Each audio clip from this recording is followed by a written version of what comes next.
a dress that literally says, I'm clearly 15, but I'm trying to look like I'm 20. Oh no, Tana, why would you admit to that? Tana, I thought we may have been past your stupid shit. I thought maybe you've regrouped yourself and you thought, you know, I'm gonna move on. I'm gonna become a different person. But nope, you've continued doing more stupid shit. Hello everyone, how you doing? And welcome back to another video. And yes, we're gonna be talking about a very old friend of mine. A friend of mine which stresses me out. I get a bit too hot and I have to wear a hat in this video. I apologise.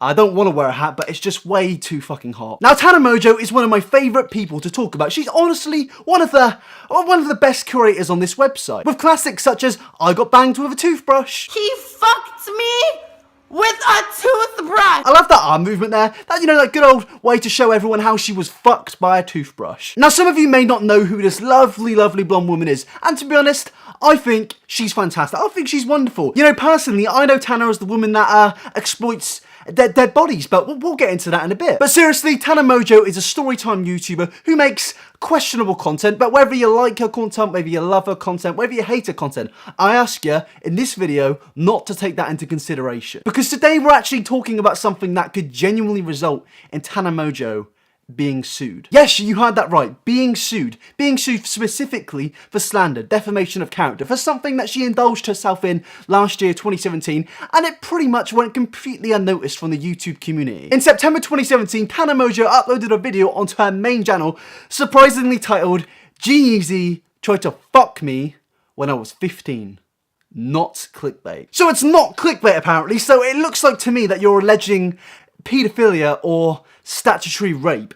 Whether you want to decide which legal term to use there, you can decide that yourself, but that's pretty much what it's defined as legally. I love that we've gotten to the point with Tana Mongeau's clickbait where we have to take into context that it's not clickbait. When she's talking about a 29-year-old man noncing her when she was 15, it's not clickbait. She just has to let everyone know, you know, because Tana can't tell any serious topics on her channel anymore, given the fact the amount she's bullshitted. Now, this title is genuinely a very, very serious title, and it does come across as an allegation. And when this whole situation went down, G-Eazy, the famous rapper who was involved in the situation, would have been 25 years old, and Tana would have been 15, and her friends 14. And the events we're going to be talking about today happened in Las Vegas, Nevada, where the age of consent is 16 years old. But Tana Mongeau and G-Eazy live in California, where the age of consent is actually 18. But nevertheless, in each state, wherever you want to decide which one the legal procedures would be taken in, if it went anywhere, would be both illegal. A 25-year-old man trying to have sex with a 15-year-old girl. That sounds fucking dodgy. That doesn't sound just dodgy, it sounds like nonsense. And when I first saw this title, I genuinely thought to myself, well, if that's not true, that is direct defamation of character, i.e. slander. I get the premises of story times. They're meant to be an exaggerated form of your life to make it seem like your life's fucking mental, but in reality, lads, story times are this. We tell the lifeguard tower, like, hey, there's a guy, might be dead, might have shot up some heroin, you know, might have, like, fucked a prostitute, got some fucking HIV, like, died right there, like, I don't fucking know. Just some context to that clip there. She's talking about a dead homeless man who possibly overdosed on drugs or alcohol that she found in a toilet. And you know, she did what every other normal human being does when they found someone like that in that state or condition. They recorded footage and uploaded it onto their YouTube channel. This story is so exciting because I have a bunch of live footage to throw in with the story. Welcome to another Tana Mongeau story time where we talk about dead bodies, yeah! 2 million views, it's fucking stupid. And this just shows, before we get into the actual story that we're going to be talking about today, that Tana Mongeau has no empathy, or she's just fucking stupid. But whether the latter is, you can decide that. But either way, with no empathy or being fucking stupid, you're going to make titles of videos like this. So today we're going to break down that specific video to analyse if it actually happened and if it's slander. And I'm going to analyse most points and I'm going to play a lengthy amount of clips so I can offer the amount of context possible that I can to Tana Mongeau, the amount of context that she's already provided us. Because maybe, just maybe, G-Eazy genuinely did attempt to have sex with Tana when she was 15. But I do doubt that. I do highly doubt that, because if it did happen, given this state of the world and the amount of people coming out about that sort of thing right now, about celebrities, I think maybe he would be in jail for statutory rape. Because that's the situation we're dealing with here. But anyway, let's see how she started this video. This very serious allegation which could genuinely lead to legal repercussions. Did she start the video with a very serious tone, letting everyone know that today she's going to be talking about something that involves illegal activity? Because I really do believe that she did. Hola, mi gente. It's your girl, Lele Pons. One bad. Hey guys, it's Aspen Ovard. Hey guys, it's Corinna Kopp. Hello everyone, it's your girl, Shan. Oh, she started a video about statutory rape. Like that. What the fuck? Tana, a bit of advice. Like, I genuinely do appreciate and understand the fact that right now, up there, it's just fucking hot air. I can understand that. It's just hot air spreading around. Kind of like a Onision's brain. You might just have an onion up there, but I can appreciate that. So allow me to give you some actual advice. Some advice that could really work out well for you in the future. Because when you're going to accuse somebody of something like that, something that massive, don't start the video like that. You may not understand, you may not take in the gravity of the situation here, that this is a very serious situation, and I don't believe your audience will genuinely understand how big of a story this is. It's massive. How about you start the video with some clarification of seriousness, not this. I have short hair now. I don't fucking like it, and I don't care if you fucking like it or don't fucking like it, because I don't fucking... Oh, she's a very pleasant person, isn't she? But Tana, I don't give a fuck about your hair. I want to know why you've titled the video like this and why you've started the video like this. No, I'm not just randomly ripping into her hair. There is method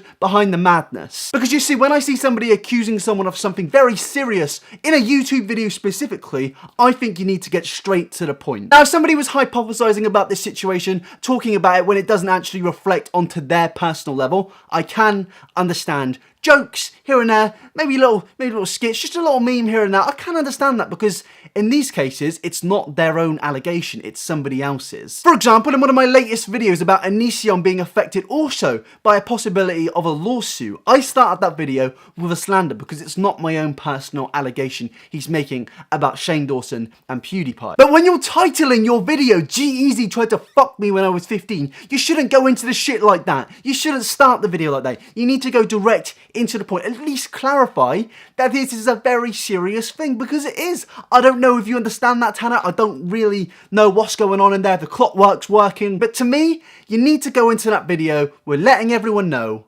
that this is about a genuine illegal thing. But now after that, Tana eventually does get into it and gives her reasoning on why she's making this video. So, I don't know if you guys know this, but the key to the new YouTube is being controversial for views. I mean, I've been doing that since I started, but lately, starting fights with everyone, putting everyone's name in clickbait titles, telling crazy fucked up stories about people is the new trend. I mean, I've been doing it since I started. Oh, I've been doing that since I started. I've been uploading dead body videos onto my channel. I'm the queen of exploiting very bad situations. What the fuck is wrong with you? Why would you admit to that to your massive audience? If saying G-Eazy tried to fuck you when you were 15 is your idea of content, then there is something wrong here. This to me is a big problem of its own. As I just mentioned before, it sets a nasty precedent for her audience. Her viewers will look up to her. They will see her YouTube videos and they will think, I want to do that. For some fucking weird reason, I want to recreate Tana Mongeau's videos. And they will see she's been exploiting dead bodies. She will see that she has put up allegations of genuine statutory rape onto her YouTube channel. And I think, oh, that's great. That's fantastic. That is content in 2017. We complain about Logan Paul being a bad influence to his viewers. What is the difference here? We're just making double standards if we don't critique this. And I'm sure some of Tana Mongeau's fans genuinely dislike Logan Paul. If you do dislike Logan Paul, why do you not dislike Tana for what she's doing here? She's setting bad examples. She uploads videos of her watching people have sex to our audience. They're like fucking! Adam is literally fucking the shit out of Leno like 2 feet away from me. I don't know what to do. Now, I don't know if I'm just a bit old-fashioned here, but to me that's a bit fucking wrong, especially when you have a young audience, and I know Tana knows she does, and I know you don't pick your audience, but you do have to take into context of it when you're a professional YouTuber. But anyway, let's move forward through this video. Let's just cut through the bullshit and get to our actual story. So today, I'm gonna be telling you guys a story about how G-Eazy tried to fuck 15-year-old me, and I didn't do it, and I'm still sad about it because it's like the most clout I would have ever gotten. She's described this story as funny and about getting clout. I fucking hate this world.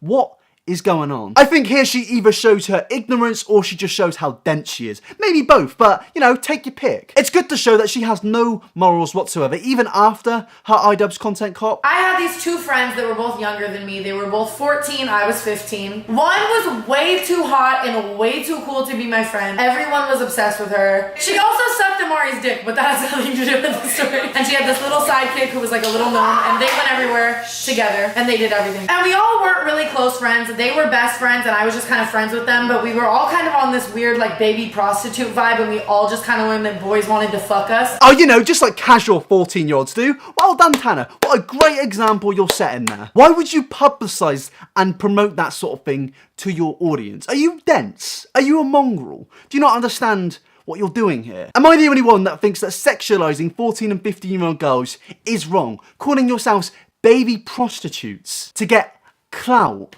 These people watching this think, oh, I can get clout by pretending to be a prostitute at 14 years old.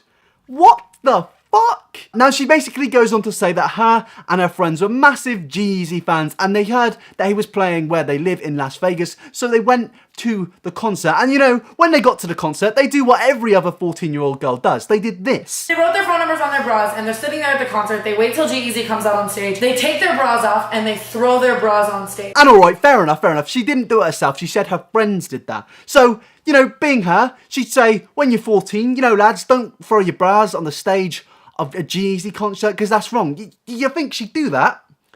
Right? Like, I literally think that it is absolutely crazy that all 14-year-old girls in other cities are like braiding their hair and fucking making friendship bracelets, and like 14-year-olds in Vegas are throwing their bras on stage at rappers and like smoking spice. I don't understand how Vegas has such a disconnect from the rest of the world. I don't know. She effectively promotes it. She promotes that sort of behaviour. Oh, it's so weird that 14-year-old girls are doing normal things in other states of America. It's so weird that 14-year-olds aren't taking drugs, aren't smoking coke. Yeah, that's fucking weird. When I was 14, I was playing RuneScape. I was eating nachos. Tana, I'm going to ask this question a lot because it honestly surprises me how low your intellect is. But are you stupid?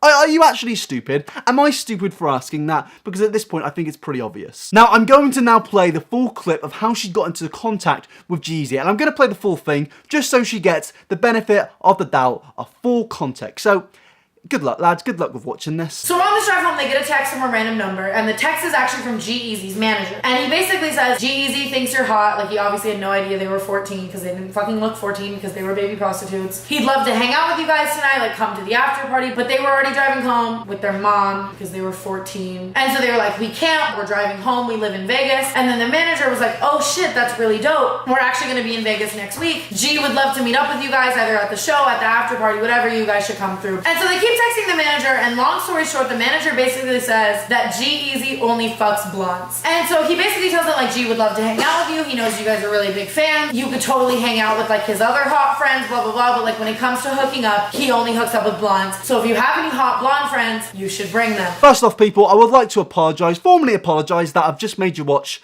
more than 30 seconds of Tana Mongeau, but I'm a big believer in the right to context, so I'm sorry I had to do that. Now, my first issue of this is, one, there is no evidence provided whatsoever. Throughout this entire fucking video, there are no screenshots, there are no text, there are no images or anything put in. This could all be complete and utter bullshit, and I genuinely wouldn't be surprised given the amount storytime YouTubers lie in their storytimes. About 90% of storytimes in my eyes are all fake, just like pranks. It's the new version of pranks. Storytimes, half of them are complete bullshit. And if this story is actually true, this mad fucking story is true, why did you not tell them you were 14/15? Why did you lie about your age? Saying you look like baby prostitutes, that doesn't justify it. That really doesn't. But let's carry on with this story. Let's carry on and try and find where G-Eazy supposedly tried to fuck Tana when she was 15. So basically the following Monday, they come into school. Everyone's asking them what happened at the G-Eazy concert. They come up to me. They tell me G-Eazy's gonna be in town Friday, that they're gonna go hang out with them. And then they tell me that he only fucks blondes and they wanna bring me because I'm blonde. And like that I should go with them to hang out with G-Eazy and possibly hook up with him. Here I was, decently ugly. My hair was the color of this popsicle. Fucked up nose, B-cup tits. I would wear 2 bras to make them C-cup tits. Like, decent on a good day. And I now have the opportunity to fuck G-Eazy. This was big for me. This was the first time I was gonna have the opportunity to fuck someone for some clout. Now I'm starting to take a vibe from this video.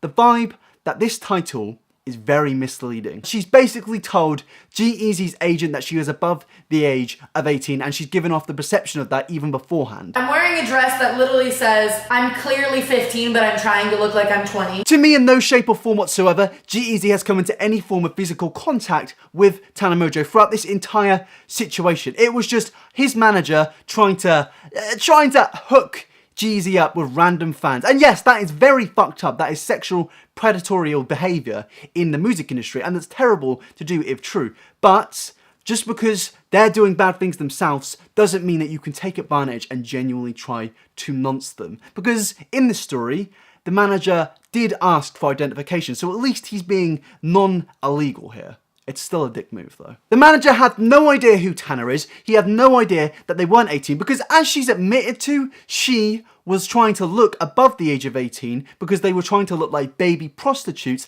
and also she lied about her age. So I really do think Tana is in the wrong here. In fact, she is in the wrong. There's no way of thinking about it. She directly is in the wrong. She's admitted to it. This is now slander. Unless going further into this video, we'll find some form of evidence to prove this whole thing was real and she did try to fuck her. Right now, this is complete and utter slander and she can genuinely be sued. And also, the quote, "Your first opportunity to fuck someone for clout." This was big for me. This was the first time I was gonna have the opportunity to fuck someone for some clout. You really are a cretin, aren't you? And so then they tell me that G-Eazy's manager wants pictures of me to send to G to see if he thinks I'm hot, to like pre-approve me to come like hang out with them at the after party, which in reality is very fucked up, and like now I probably would never do that. But obviously I was 15, of course I'm gonna do it. So they send the manager a bunch of pictures of me and he responds basically saying G-Eazy thinks I'm hot, G-Eazy would fuck me, and that I should come. G-Eazy tried to fuck me when I was 15. Well, we know that's not true now, don't we? That's just complete and utter bullshit. You gave your photo to G-Eazy's manager whilst lying and pretending to look older than you are, and G-Eazy said, yeah, well that photo's hot. He did in no way try to attempt to have sexual intercourse with you. You just admitted you did this because you were 15. You've effectively admitted you tried to get someone to nonce you. And again, there is also no evidence. So in two ways, this is complete slander. This is genuine slander. There's no way about it. She even admitted to scheming this whole big thing with her friends. And so all week at school, we're like scheming, planning our outfits, listening to his music, telling everyone because we thought we were better than everyone because we fucking were. And so Friday finally comes. We put on our hoeiest outfits, smokiest fucking eyes. We spent hours getting ready, tits out. I'm wearing a dress that literally says, I'm clearly 15, but I'm trying to look like I'm 20. Now this clip completely generalizes Tana Mongeau as a person. It takes every little bad thing she's done, her entire personality, her YouTube channel, and just shoves it into one little clip. Scheming to make somebody unawarely perform an illegal act. That's crazy. Somebody with a massive reputation, not just a reputation, but an international fame level rapper. And you're telling me you're better than your classmates because you did that? You're not better than them. You're fucking horrible. You're absolutely horrible. I can't believe you do this sort of thing. I don't know anyone in real life that would do this. I don't know anyone on the internet that would do this sort of thing. It's just fucked. Now, she went on to say that she did continue with this story. She did continue to lie. She went and met G-Eazy's manager, well, at least attempted to. And in that process, they continued to lie about their identification. And so here we are on the strip at like midnight in Vegas, 14 years old, with zero form of identification, let alone a fake ID, and absolutely no way to get into this club. Not to mention, it's one of the hardest clubs to get into in Las Vegas, even if you have a fake ID, which we didn't. And so we quickly make up a lie and we tell the manager that one of us forgot our IDs at home and like, we're fucked, so we're gonna drive home to get it. And then after we get it, we'll come back and meet him at the hotel. And like, if we miss the show, we're not gonna be that mad because like we didn't have IDs, but we were lying, you get the point. We were lying, you get the point. This shit is so bad. Surely this is some form of a level of illegal act. Surely getting somebody to nonce you is illegal. Unawarely telling somebody that your age is not what it is. That must be some form of illegality right there. I don't get how people don't understand how fucked up this situation is. I really don't. This thing is mental to me. Let me ask you a question right now. If it was reversed, G-Eazy saw her in the crowd, he knew she was 15 years old, he picked her out and did try to have sex with her, would that be messed up? As a Tana Mongeau fan watching this right now, not as a iNabber fan or a neutral, as a Tana Mongeau fan, if any of you are watching this, would that be messed up to you if G-Eazy did try to do that? If it was like that, he would go to jail. Jail for statutory rape.